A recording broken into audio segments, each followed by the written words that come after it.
The Greatest Thing in the World by Henry Drummond. The Analysis, Part 1. My name is Stephen Van Eierstein, and welcome to The Narrowing Path, walking the spiritual walk. And I am extremely happy to be getting into this next part of the book, and we are going to be going through what Henry Drummond calls the analysis. And when he's saying the analysis, obviously we're talking about the analysis of the greatest thing in the world, which of course is love. We just finished the first chapter. There was an introduction. First chapter was the contrast. It was putting love up against other things like charity, like faith, like hope, and saying why love was more important than that, or love was greater than that. I don't want to say more important, but greater. And now we're going to be getting into the actual analysis part of what love is. And so this is the second official chapter or section, however you want to categorize it, of this book.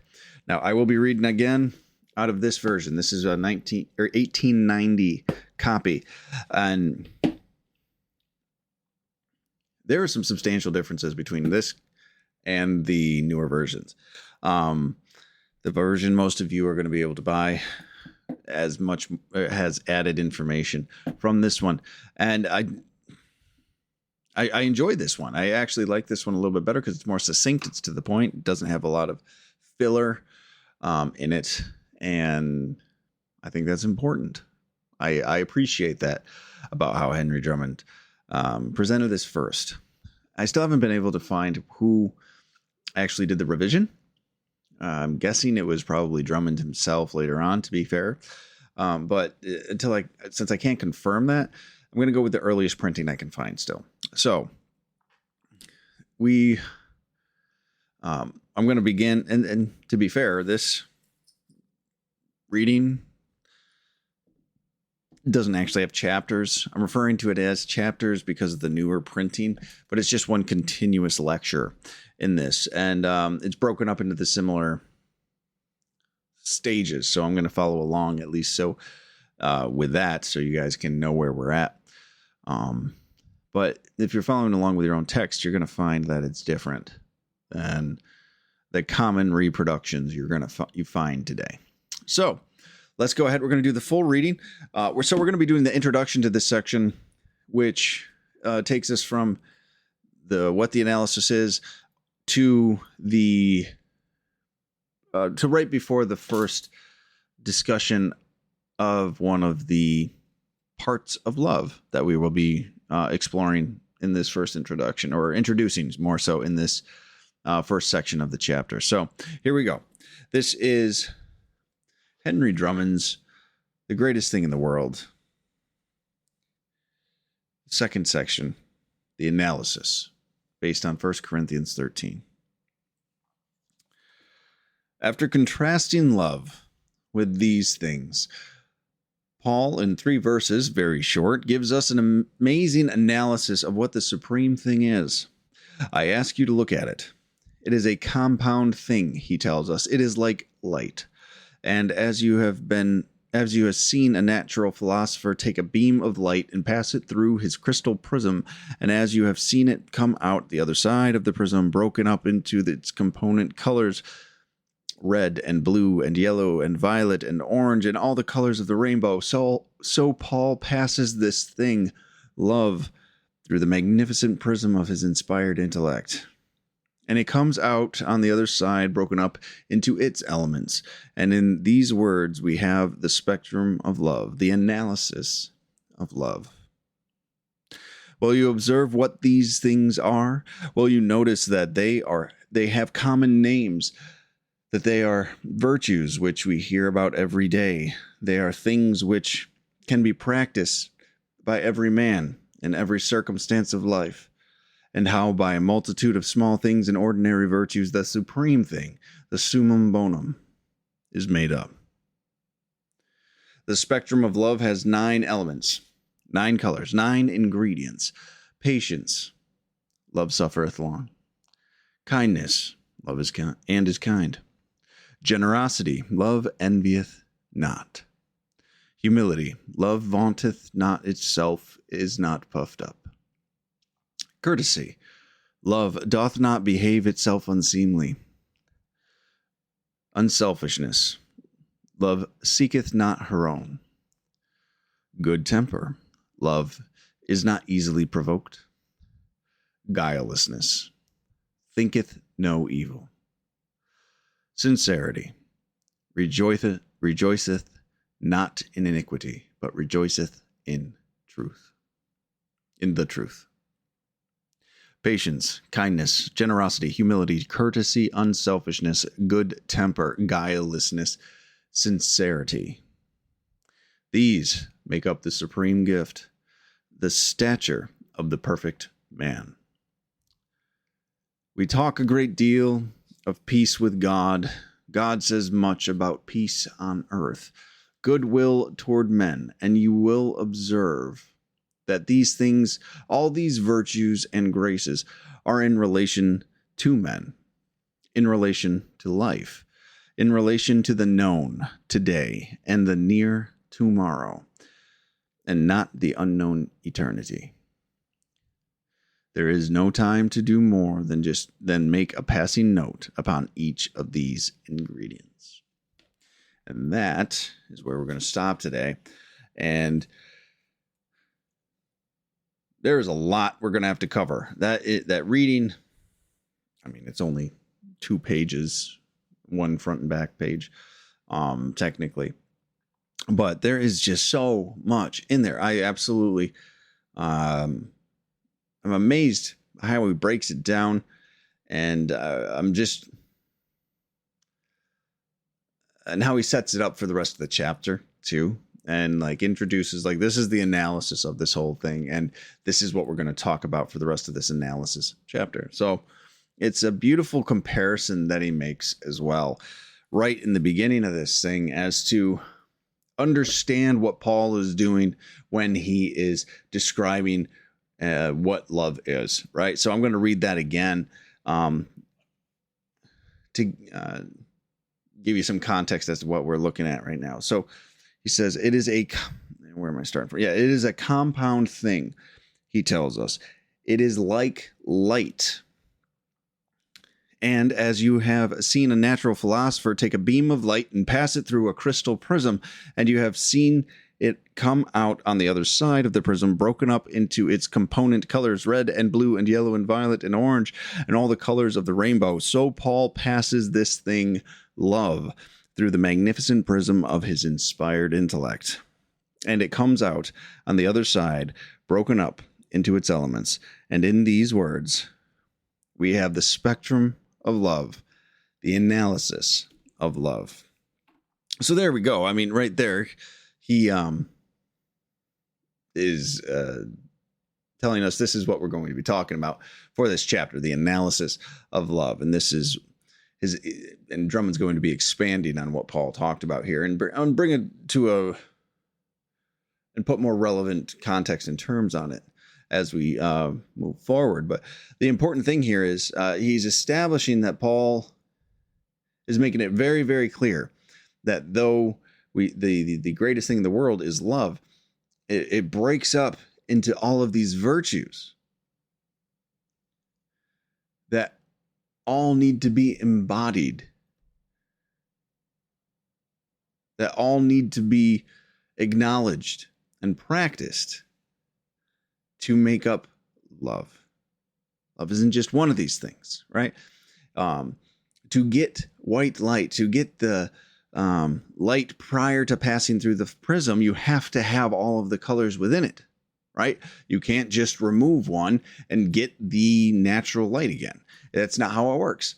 So to get love, you have to have all of these principles, all of these virtues incorporated into your life. Love splits up into these things. It's not a singular thing. It's different manifestations of love in these behaviors and in these virtues.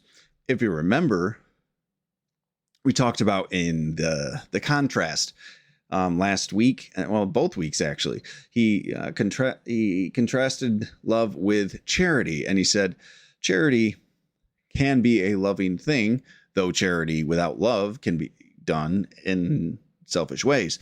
But Charity cannot be greater than love because love inspires charity. Love is a manifestation of charity, really, at the end of the day. So these are characteristics we have to manifest in all areas of our lives. It's in all relationships we have, all things we engage with, right? Just like that white light, it breaks down into one of these things individually, and we need to make sure we are embracing these practices, embracing these principles, and bringing them into our life, right? So these statements from Paul are going to be what the analysis is, right? These, and as you heard in the full reading, the things we're going to be going through here in just a second. So the analysis is the review of the elements that comprise love, the things love breaks up into. So, I wanted to jump into this next section here too. Will you observe what these things are? Will you notice that they have common names? That they are virtues which we hear about every day, that they are things which can be practiced by every man in every circumstance of life, and how by a multitude of small things and ordinary virtues, the supreme thing, the summum bonum, is made up. This is such an important thing.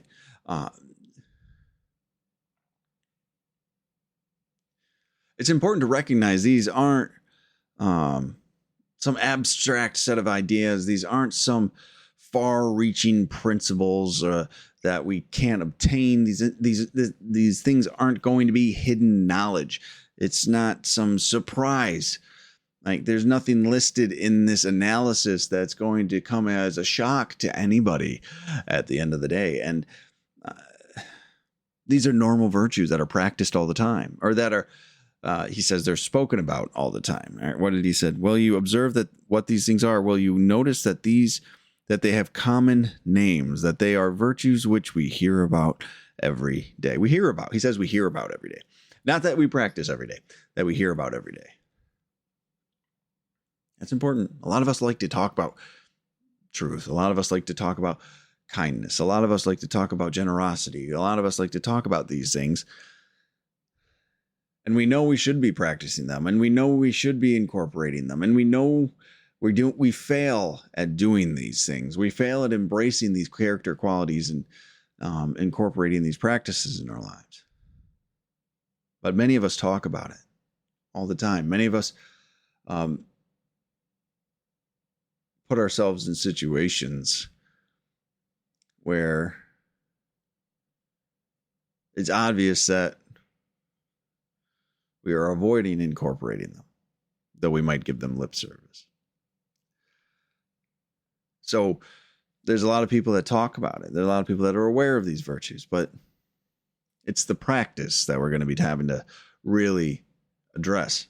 It's the embracement of these things that's going to be the problem. And I wanted to, there's an important line in that section I read. They are things which can be practiced by every man in every circumstance of life. Every man. So these aren't out of the realm of possibility for anybody.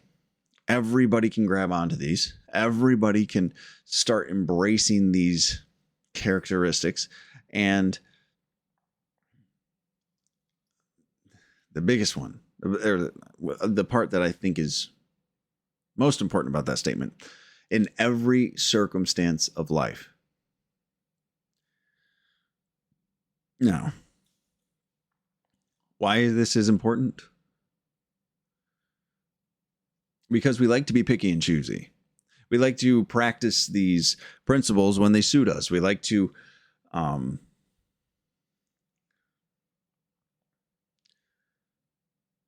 practice these things when they're convenient for us, with people we like. To be kind to those we dislike or to those who dislike us is a much more difficult thing for us to do. And many people actually actively reject doing it. They will try to intentionally avoid practicing these righteous principles, these Christ-like principles, some might call them, right? We want to just do what's comfortable for us. We want to do what serves ourselves the best instead of bringing this into every circumstance of our life. This is where we fall down.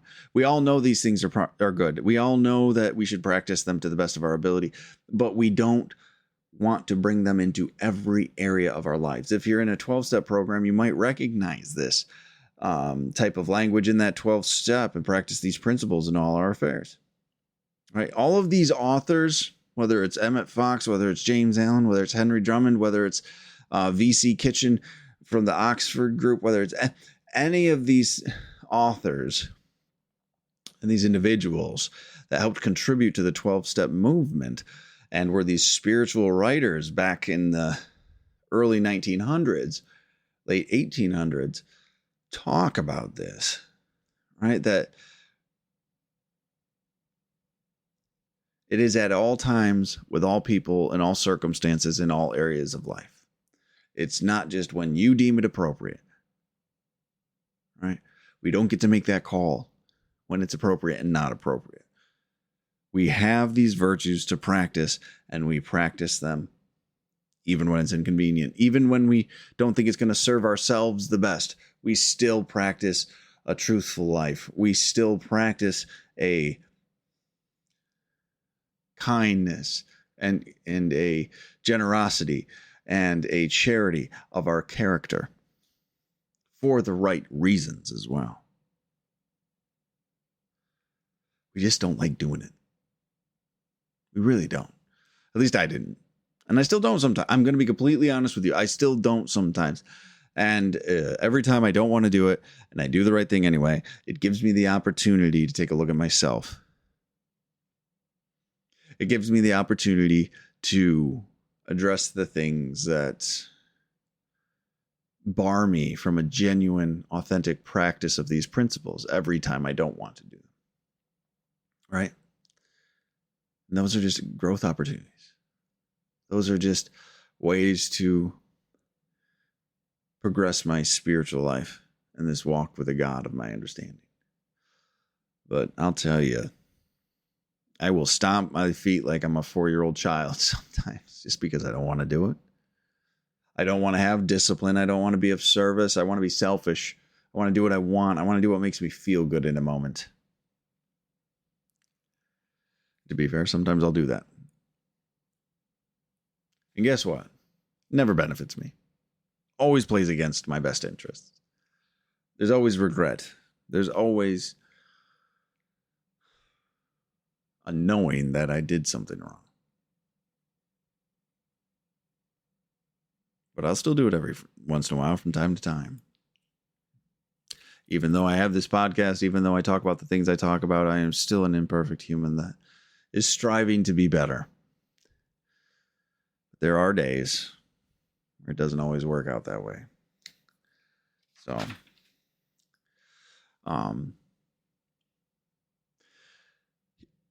we're going to get into this list now, right? We're going to get into this analysis that Paul broke down. And what we're going to see here is he's going to give us what Paul said with the virtue that is appropriate. And now these virtues are ones that that Henry Drummond associated with them from what Paul stated. So here we go.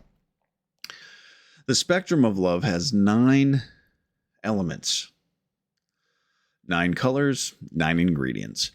Patience. Love suffereth long. That's in quotes. So that's the part of the Bible verse.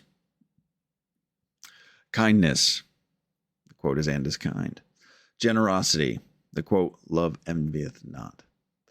Humility. The quote, love vaunteth it not itself, is not puffed up.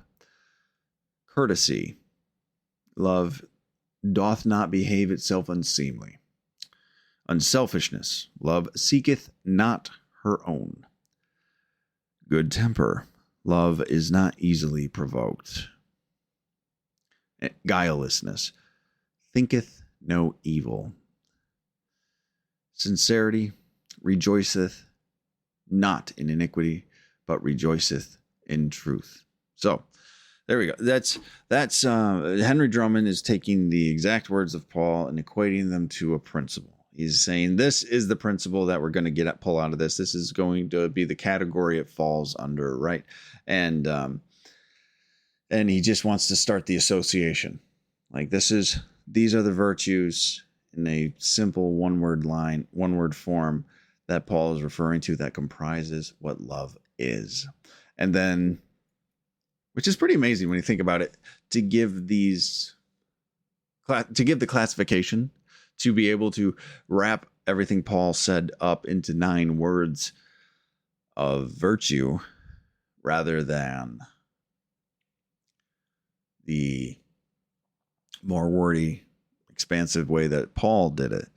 And personally, I like that he did that. I personally like that Henry Drummond gave us the one word virtue that's most associated to what Paul was talking about, because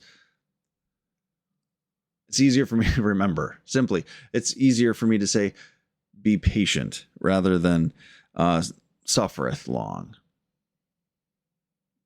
It's easier for me to say, be kind instead of, well, actually, that one's pretty straightforward, and is kind. Or be generous instead of love envieth not, right? And the simplicity of the 9 principles that Drummond has summarized them into is just a beautiful thing. And I'm just grateful he gave us that framework to go on. So he lists them all again here.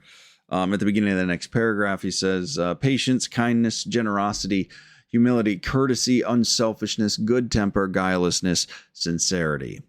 These make up the supreme gift, the stature of the perfect man. So there he adds something there that I do believe is extremely, extremely important. He says the stature of the perfect man. So he lists all these things: the patience, the kindness, the generosity, humility, courtesy, unselfishness, good temper, guilelessness, sincerity, right? He's saying these are the principles we should embody. This is the analysis of what makes up love, right? Or what more so what love breaks down into. And then he says, this is the stature of the perfect man. I love that.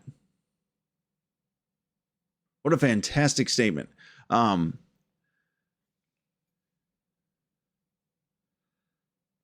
He's given what Henry Drummond is saying that is this is the ideal we need to aim for in all of our interactions with everybody in every area of our lives. This is the ideal. This is the stature of a perfect man. These 9 principles, embodied, practiced, incorporated into one's character, into one's thinking, into one's behavior. These are the things we need to strive for in our lives. This is the ideal we need to aim at. This is the target. This is the thing that we need to say, I want to have these qualities all the time. And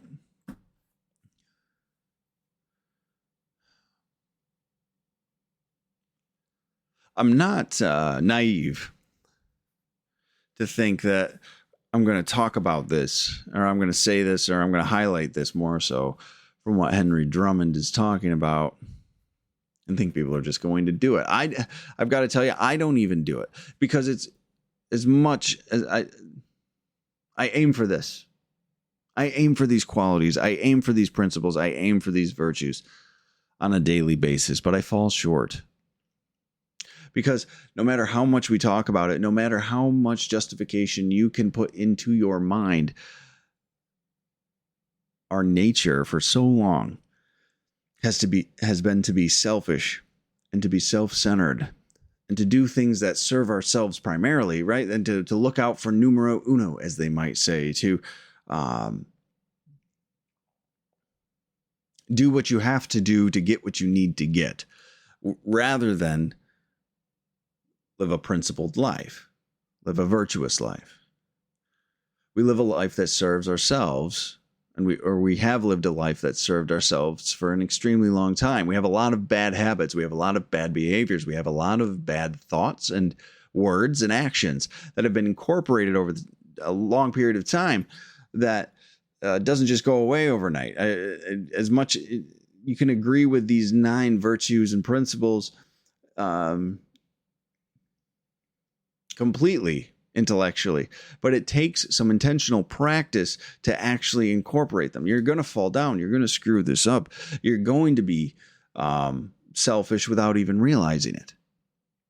Right? You're going to harm somebody without intentionally doing it.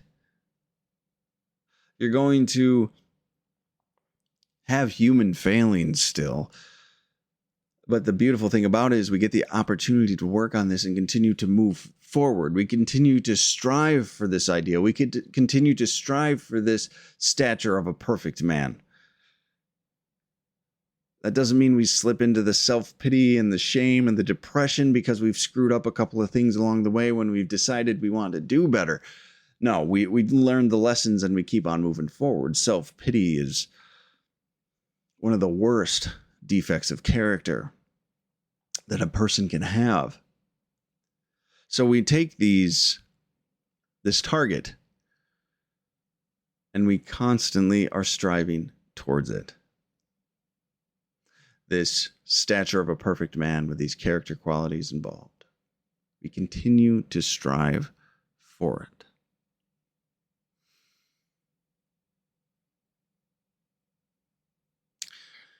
That's the only way we can actually bring a true practice of love into this world, is to embody these characteristics, is to embody these virtues.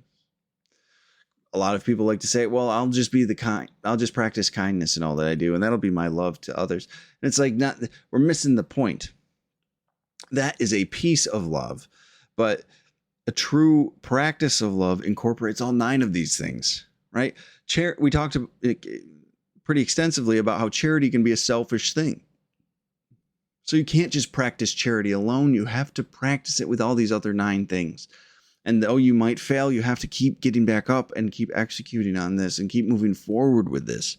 This isn't something that we get to just abandon because we screwed up once. Okay. But if we want to, there's so much talk about being more loving and more kindness in this world, and just this idea of people need to be more loving. Well, what does that even mean? Paul's telling us. Henry Drummond is giving us a simple way to incorporate what Paul's telling us.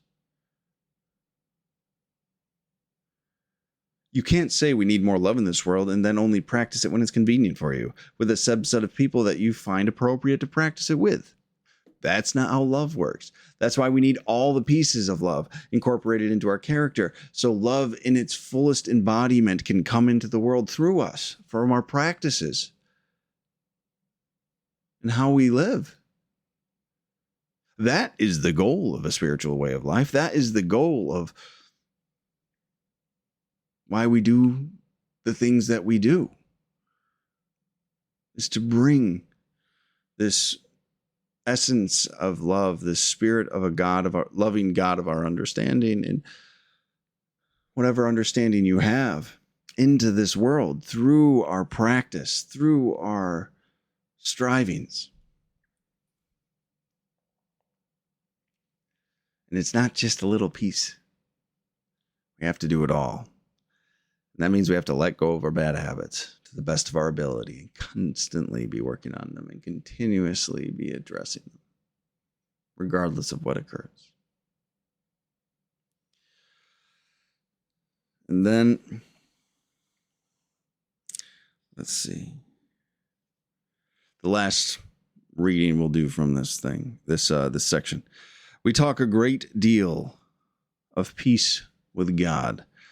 God says much about peace on earth, goodwill toward men.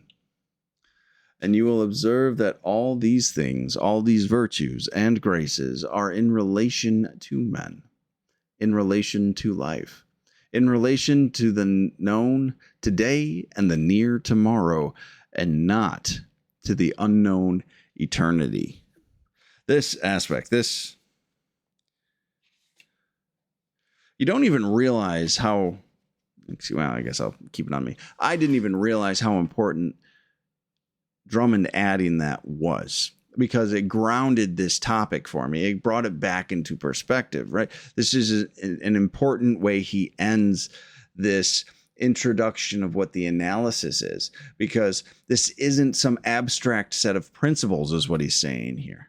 This isn't some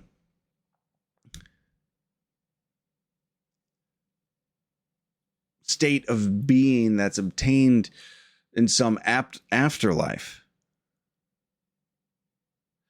These are things that can be known today. These are principles we are capable of grasping and practicing. These are real. These are relevant. These are possible. These are practical right now. We don't have to wait to do them. We don't have to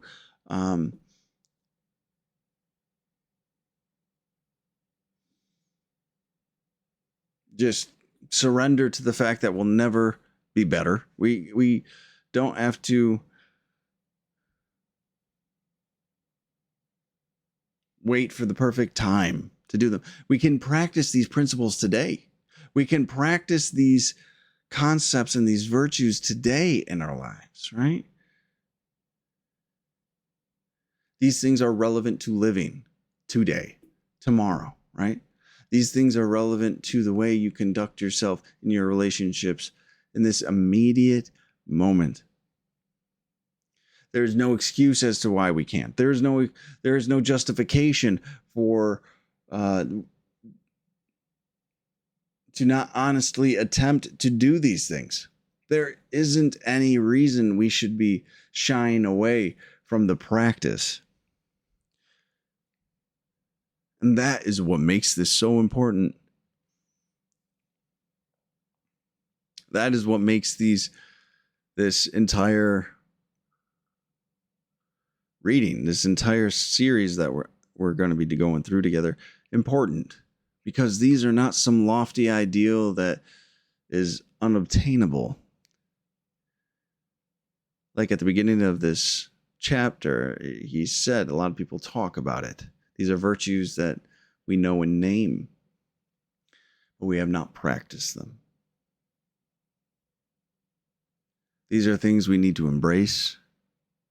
And when we do that, we embody love. And when we embody love, he talks about peace there, right? We are not just being loving. We're bringing peace with us. We're bringing peace into this world. We're bringing this sense of tranquility with us.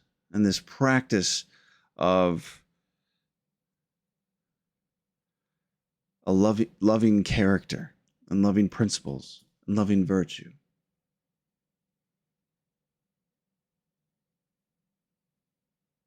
And that is what we need to strive for. That is what we need to target.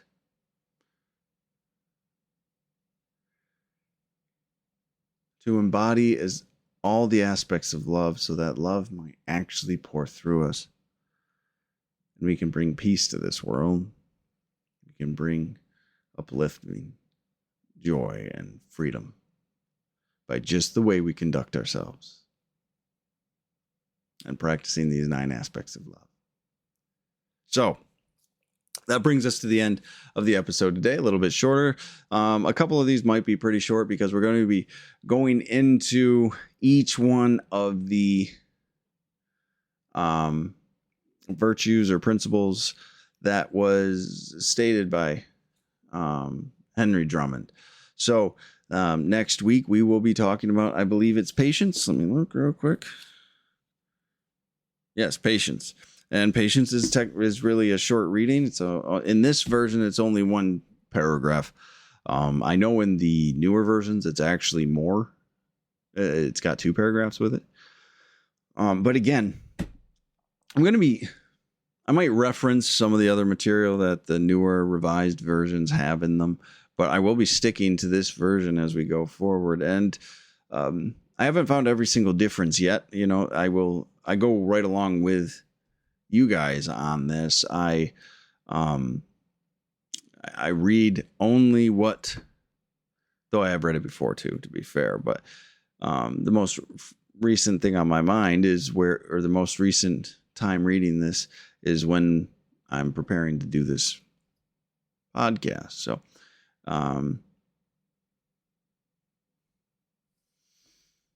it's relatively fresh and